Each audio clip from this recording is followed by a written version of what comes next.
Hi viewers, this is your host Nurse Rosin Odhiambo on Skills versus the Midwife, and the segment is Amidst Heroes.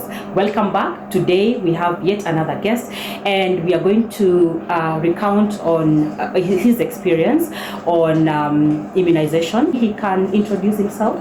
So my name is Brian Kigomo Nyaga.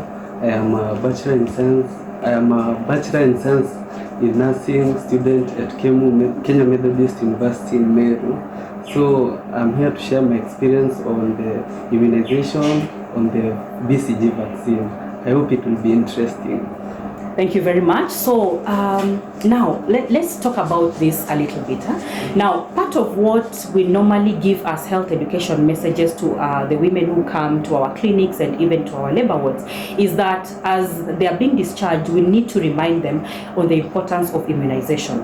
Now, part of the initial vaccines that are given includes the BCG vaccine. Now, Brian is here to tell us his story, and I'm not sure if he was able to administer or the first time he had a mess, but we want to appreciate the fact that he was able to administer. So probably he can share his story with us. So for my first time when I was administering BCG vaccine, it was not an easy experience for me because for the first time when I was administering the vaccine, you are supposed to go intradermally using this needle. You can see it's very small. It's actually very tiny. Very tiny. Yes. So for my first time, when I was administering it, I went intradermally very well, but when it came to the chance of pushing the medicine, actually it splashed. That was my first experience with the BCG vaccine. But we say when you fail and you try again, that's when you become competent. So for the second time, obviously you have that fear for giving the vaccine.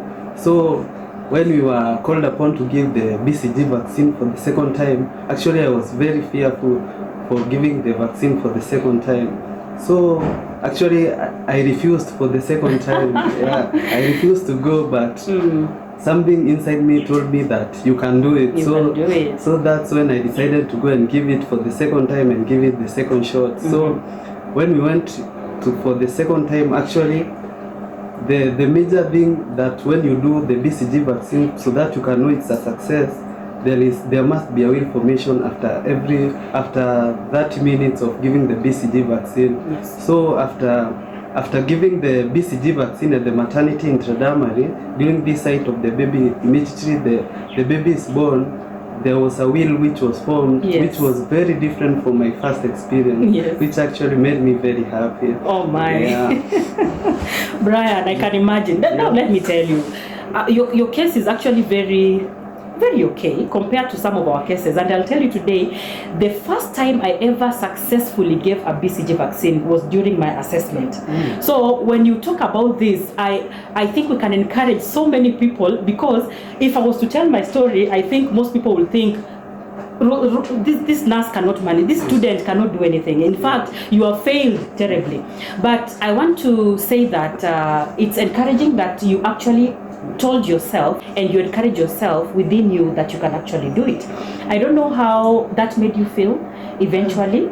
So for the second time, actually it was the nurse who were doing with her for the first time was actually the nurse we did with her for the second time. Yes. So she was the one who gave me the courage to do the BCG vaccine. Actually, she was very concerned that I had the courage to do it for the first time. Yes. So for the second time, she was there with me to give me the energy to go about it. Yes. So when it went through for the second time, I was actually very happy. Yes.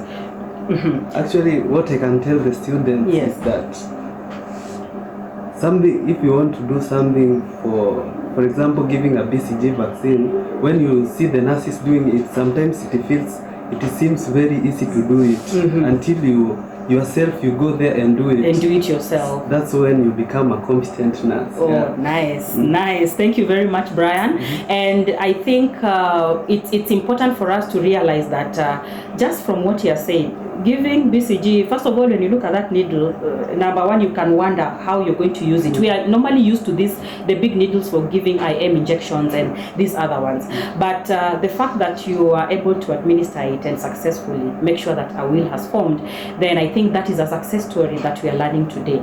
So, Brian, thank you very much. Like we said, we are nurturing professionals, and we want to say that even student nurses can make a difference and impact the whole world. So I hope this story touches one, two of you out there, and continue with your practice, because you never know, there's a breakthrough coming, and we live on to the legacy. Thank you.